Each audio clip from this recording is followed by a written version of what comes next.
it's no ideas original.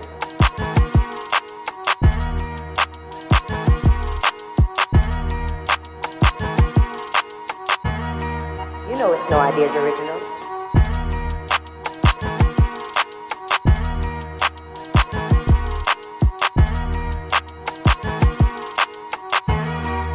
You know it's no ideas original.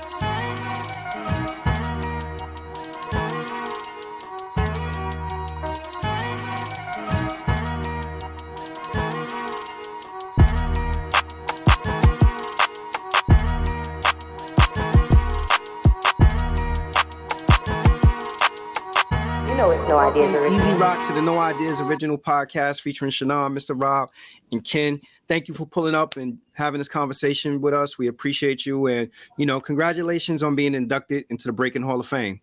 Well, thank you. All right. So to get started, we just wanted to ask you a little bit. Tell us a little bit about who Easy Rock is and what inspired you to start dancing. So I kind of started out as like a punk rock kid and like really into like punk and heavy metal. This is like early 80s. So I'm 53. But I guess it was really Flashdance that really caught my eye because I live on the West Coast. I live in LA. So I'd seen like locking and popping before. And but I was kind of like, oh, that's kind of cool. But, it really didn't like capture me.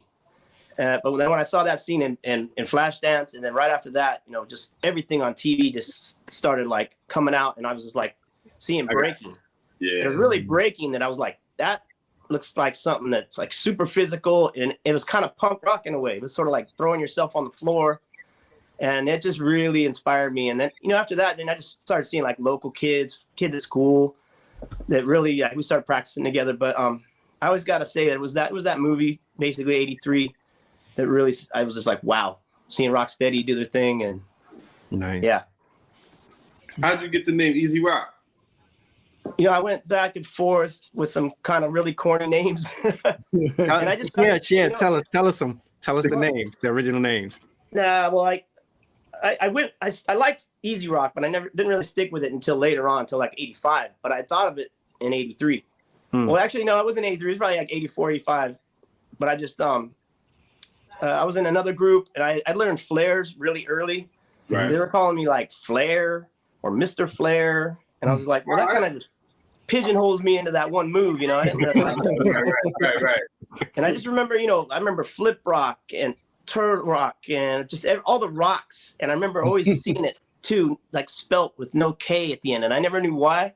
People still ask me why. And I'm like, I really don't know. I can't give you an answer to that. But I spelt it that way. I like Flip Rock. Flip Rock is dope. Flip Rock's dope. He's one of my big influences.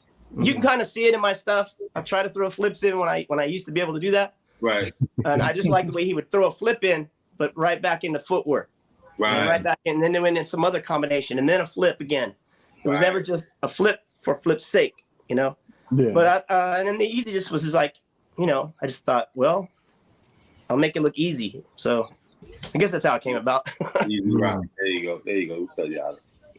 So I'm just looking at your background, man. I see all the great stuff or something, man. What elements of the actual culture with him do you feel like are prevalent now, and what elements would you like to see become more prevalent? What I like to see is more of the unity in all the elements. Okay. Everything is so segregated now. Everything is like off and doing its own thing.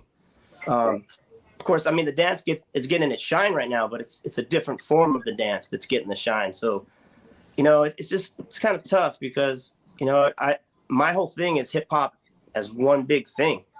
And when we did the BBoy Summit, we would try to have like everybody doing the same thing, or everybody doing their elements in one room. Because that's kind of like my dream, was to like have a BBoy circle over here, and then some writers that have like a graph book session over here on this side, and you know the MCs are on the mic, you know, with the DJ, and we did it. We accomplished that for a few years, but I think if anything, I just like to see all the elements come back together again. Right. Yeah. Nice. What are your thoughts on the art of the evolution of dance? Like, you know, like what it looks like now versus when you started in the 80s. I mean, it's so incredible, like what people are doing. I mean, it's stuff that I couldn't even have dreamed of. For that, I like it. I love it. Like, I just wish I was younger so I could try some of the stuff that people are doing. You know, I just, you know, and I'm all for it. I mean, you know, I've always been an advocate for it being a sport-like activity. It's like, it's a dance sport. Right. It's an art form. It's a cultural dance. It's something you do, you know, in a small place with your friends, like in a garage, or it's something you do at the club when you got to push everybody out of the way just to make a circle. Like, I feel like it could be all those things. And I think right now, just the focus right now is just the athletic side of it, which is good because it needs to get there. It's been a long time coming. You know, so I mean, I'm all for the whole advancement of it and becoming like just crazy. And I don't, you know what, I really don't see people doing like incredible spinning moves and air moves and things like that without doing footwork anymore. I think people are looking more to me when I do watch videos that it looks like everyone's a full package. Yeah. And that was my big deal too, was just showing this dance everywhere I went, that this is a full package. It's not just, you don't just favor one particular part of it. Right. They've learned, I think they've learned over the years to incorporate every ounce of backspin, windmill, head. I mean, doing the turtle or the snake or whatever you want to do. They put it all in one package, man. And it's global now. What are your thoughts of it being so global as it is? What was that? So what are your thoughts as it being so global, from Uruguay to Paris to Japan? I mean, yeah, you know, it's like it's always been global. It's always been global, but I do think it's reached places that it didn't reach in the 80s and 90s, but it always was global. When I went to Europe, you know, they had never stopped. So, but I think, you know, a lot of it has to do with the internet age and how far we can reach with technology. And a lot of that has to do with the advancement too. So I always say that when we were doing our thing, it was like you saw someone do something and you were like, wow. And then you were like, I'm going to try something like that, but I'm going to go home and give it my own flavor. But you went home with just a vision in your head. It was a recorded thing, nothing you played back. You might have had a group, couple guys, couple homies saying, yeah, you try like this. It was a very slow process. It was like climbing up the hill on your hands and knees. And then when we got to the internet age, it just became like light speed. You know, you could put that video out and then millions of people had comments and ideas. And I just think that's how it just went. It just shot forward so fast. And it's not just breaking, it's everything. It's skating and biking and you name it. Whatever there is that's got a physical kind of thing, posting those videos and having millions of people see that just lifted it to in ridiculous levels. And now you get a gold medal for it. Yeah, it could. Let me ask before you go to your question, Ken. I just want to ask a follow-up based on something you were saying, like the light speed ability to kind of see moves in like real time now. I feel like probably back in the days there was probably more of an appreciation of not seeing like other people's moves or seeing other people's moves and adding on to it and saying like, all right, I've created this new move. You know, within this sector, I hear a lot of people talk about what they're responsible for creating move wise. So, you know, what happened? Where did the shift come from where it's like, okay, you know, I can watch that on the internet and learn how to do that versus back then it was like, no, I want to create something new. You know, I don't know if we were ever aware, excuse me, of making it our own, or we definitely didn't want to look like the other person. We wanted to do something and give it our own flavor. I don't come from a time where I saw it on the internet and was able to look at it and learn from that. So it's hard for me to speak about that. But I feel from my generation, I'm really proud of the fact that I had to spend weeks to learn a move. Yeah. Whereas like kids now, they watch it, they can learn it the next day because they can just rewind it, look at it, have 1,000 other comments on it, watch a tutorial on how to do it. They have all these tools. There's all these tools, and that's great. But like, I'm kind of proud that I came from that old school era where you had to just put in the work, sweat, the tears, the body aches, the bruises, but I'll tell you this, this is interesting. And I like to, put this in perspective for people. The internet age also, though, because everyone's watching that and learning from the internet, we got rid of a lot of regional styles. So I remember when there was a regional style, like you could see someone say, yeah, he's from New York. Yep. Oh, he's from Philly. I got you. Oh, he's from Miami. Oh, he's from Japan. Oh, he's from Italy. Okay, when I watch videos now, I don't see any of that anymore. And it's kind of a bummer because, you know what I mean? Everybody just kind of looks the same. Yeah. They look like who their idol is or who they were learning from. Uniform is very uniform. Yeah, it kind of is. And that's something that's kind of a shame and no one's aware of. And it's just one of those things that happens.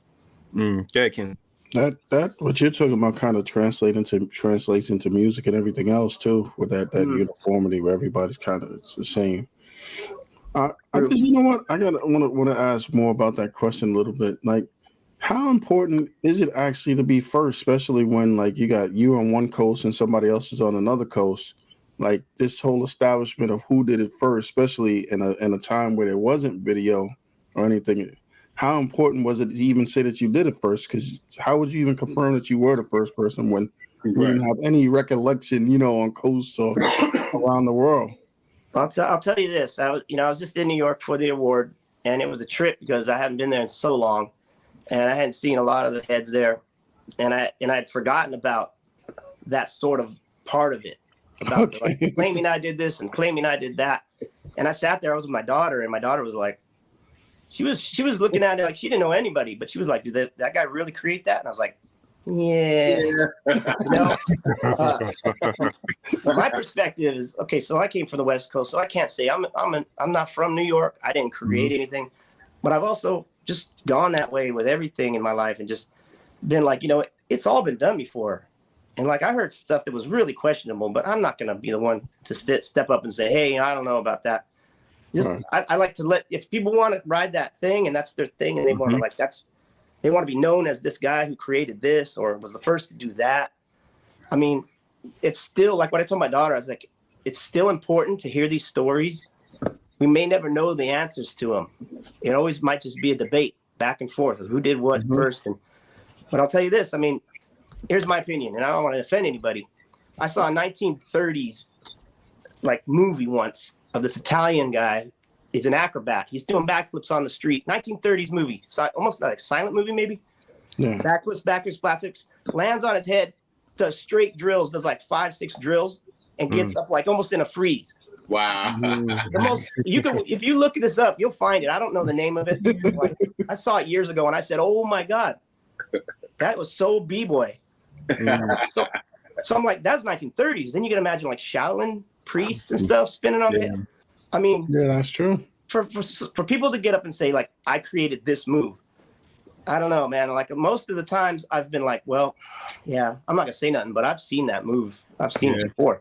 So you don't want to be the B-boy police. I don't want to be the B-boy police. I'm not trying to offend nobody. I'm just saying, like, I stay humble and I just say, look, I didn't create anything. What I did is I passed it from one generation to another. Cool. Right. I tried to do the best I could to keep it, authentic and as true to the original form as possible, but with giving a little bit of my own flavor. But when it's all said and done, I can't say I created anything. I can say that I passed it on. I influenced a lot of people. Yeah. So that's just sort of my perspective. So I can't really speak for other people, but I'm like, it's cool. Yeah. Being a contributor, being a legitimate contributor is sometimes even more valuable than actually being the originator. And the reason why I say that is you think about the first person who dunked the basketball, right? They can say, well, I dunked the basketball. Look what people are doing now for dunks. Some of the things that we were blown away by in the 80s, the dunks we see, now we look at them and we're like, that's a joke. Routine.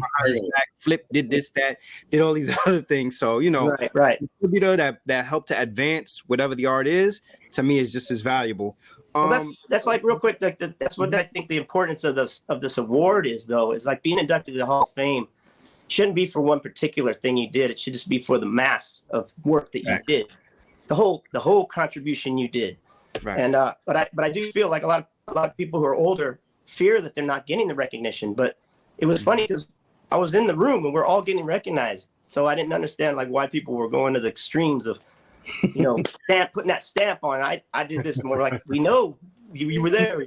I don't know. That was just whatever. How do you feel breakdancing has changed your life? And when I say change your life, I'm prefacing this question. I asked everybody this, not from a monetary standpoint. Like, what doors did breakdancing open for you? Like, was breakdancing an opportunity for you to say, you know what, as a result of me working on breaking, I'm staying out of trouble, or breaking is taking me to another country or whatever it is. How do you feel it's changed your life? Oh man, it changed my life in so many ways. Cause like I was terrible in school. I was not a good student. And, so I was definitely not going to go on to college and get a degree in anything. I just wanted to do art, and then I just wanted to break. And it's a trip, because like here in Los Angeles, there's gangs everywhere.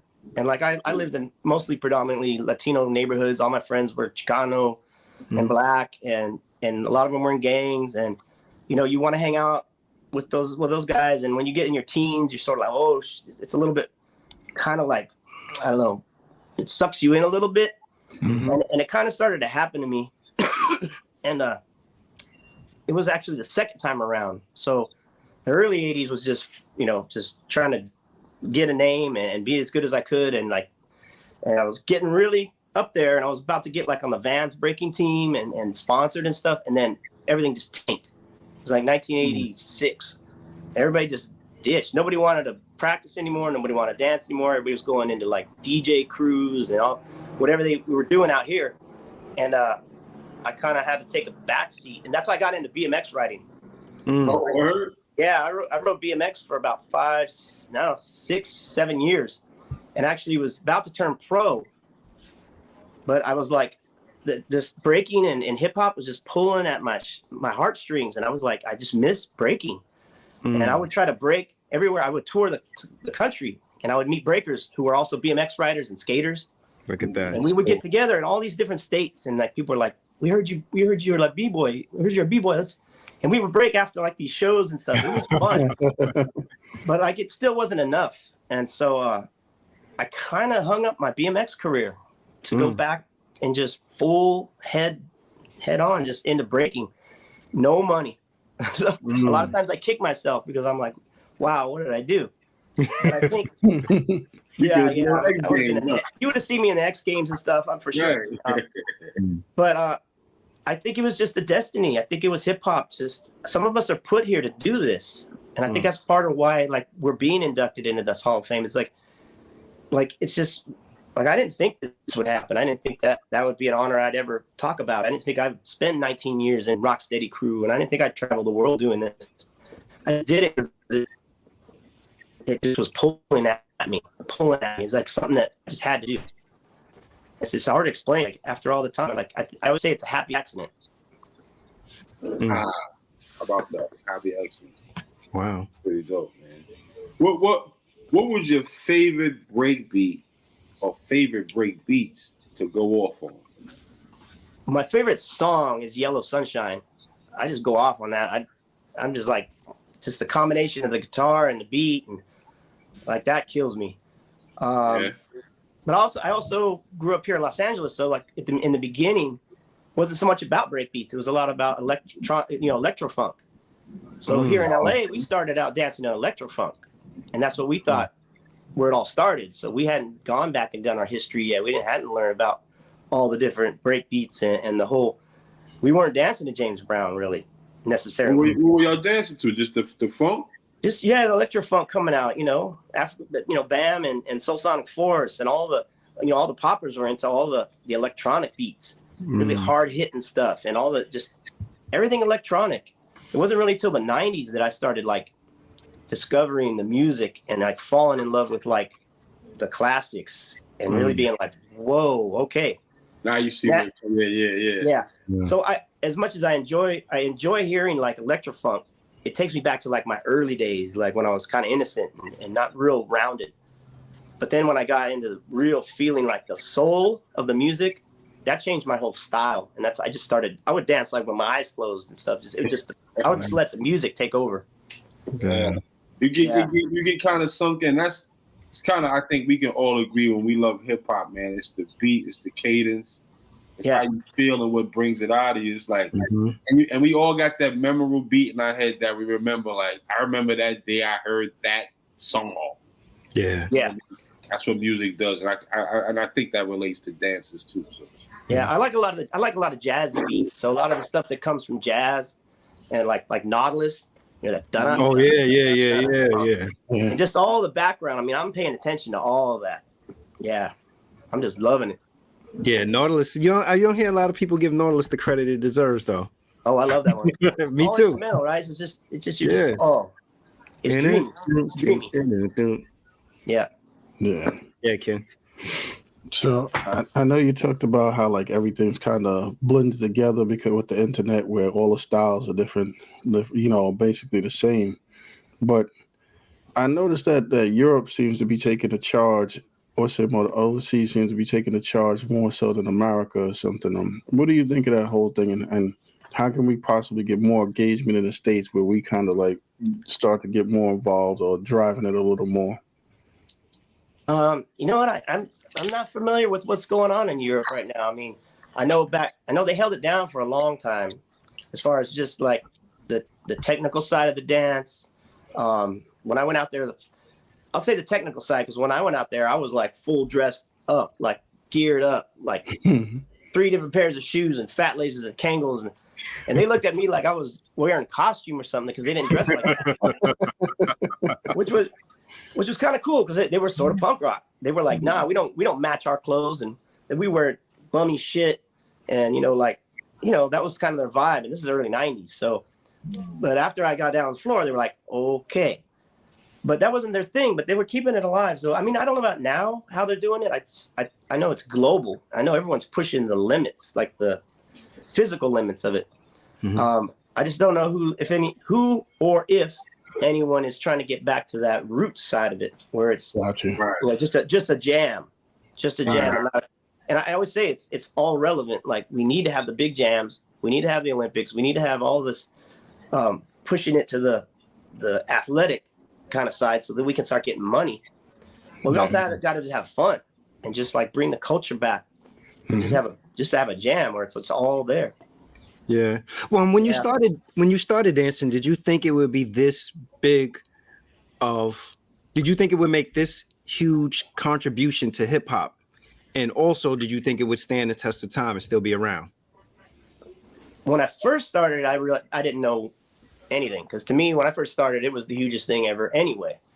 But as I got into it in the 90s and became sort of a spokesperson for it, and started doing the BBoy Summit and like trying to bring it back to more people and expose more people to it, then I started wondering, like, I mean, that was my goal. It was like, we always say, like, we're gonna bring it back. Like, it really never went anywhere if it's in your heart. It never really went anywhere. If it's in your heart, it's there. But it did. Yeah. It did get pretty stagnant for a while. So I was like, we got to get it back. And I just wanted to have fun and have more people to practice with. Yeah. But yeah, as we started doing the summit, we started seeing it. We started traveling worldwide. I thought, wow, this is huge. And then I did really want. I was pushing in the late 90s, early 2000s. I was pushing for it to be in the X Games.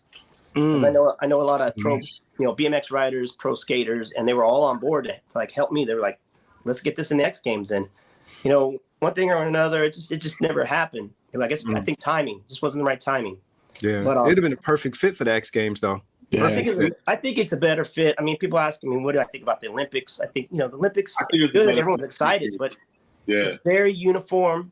It's very heavy on rules. I don't know how it'll do. I wish it luck. I wish everybody luck. But I think the X Games was sort of like, you be you. We want you to be you and authentic. And who knows? It'll probably happen eventually. It might bounce off the Olympics and end up in the X Games, and the X Games might keep it for longer. Who knows?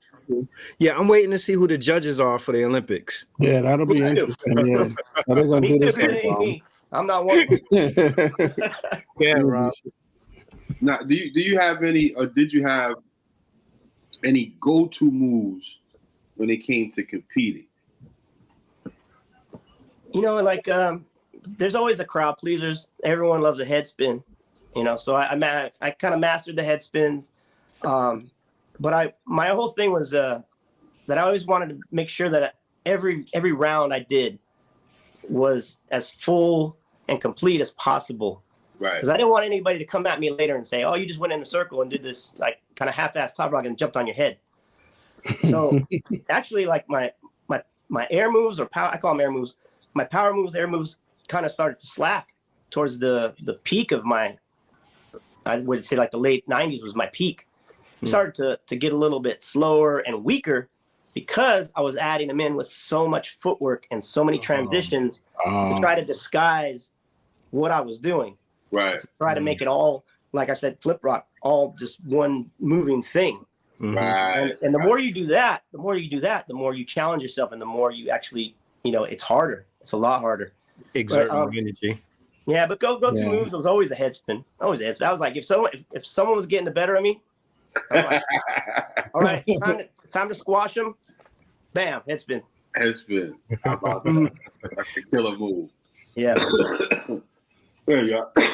Well, I want to ask you, now that you said that, who was your toughest competition, and did you have a rival or nemesis in this game? Oh yeah.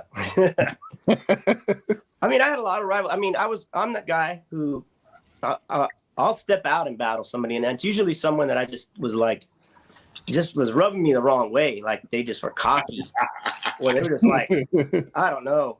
And it got into it where I had a beef for a lot of years with Little Caesar, who's from Air Force Cruise. He's in LA. We're friends now. We never battled.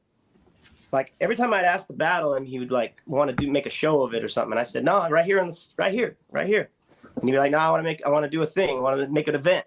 Let's just charge people to come in. I was like, no, right here. So it just never happened.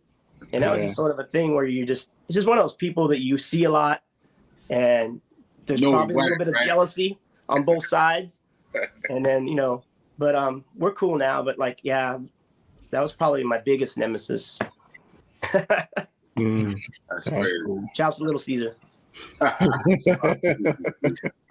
Last question. What does it mean to be inducted into the Breaking Hall of Fame? You know, it's a great honor. I said when I accepted, actually I was the first person to go up, and I didn't get a chance to say my thank you, so I had to go back and like tap someone on the shoulder and be like, "Can I go say thanks?" So I went up, and basically to me it's an honor, because it means that like my whole thing was always to just impress and get the respect from my peers, you know, or my idols, the legends, my superiors, and that's the big honor to me, especially being from LA and going to the Bronx and getting awarded BBoy Hall of Fame where that started. That's big. I mean, to me, that's just full circle. That validates the 40 years I've spent doing this. So it's just it's amazing, and I'm just, you know, I'm really honored by it. Nice. So I don't know if you're on social media, give everybody your social media, your Facebook, your Instagram. So the only thing I check is I'm on Instagram. It's EASYROC83. So 83 is when I started, and so Easy Rock 83, and that's probably the only one I check. Don't expect to see a lot of B-boy stuff because I have so many hobbies. I build choppers, classic cars. Nice. You know, I do art. Oh, nice. Yeah, so it's not all hip hop. Build choppers, bro. Yeah, nice. Yeah, I build and ride You choppers. said that like it was Legos. Huh? You said that easy like it was building Lego. I do that too. Yeah, but I ride every day, man. Every day to work and back and splitting lanes, and it's the only way to get around. Nice. Well, Easy Rock, we appreciate you. Thank you for joining the No Ideas Original podcast. Thanks for having me. Anytime. Peace. Peace, my brother. All right, peace.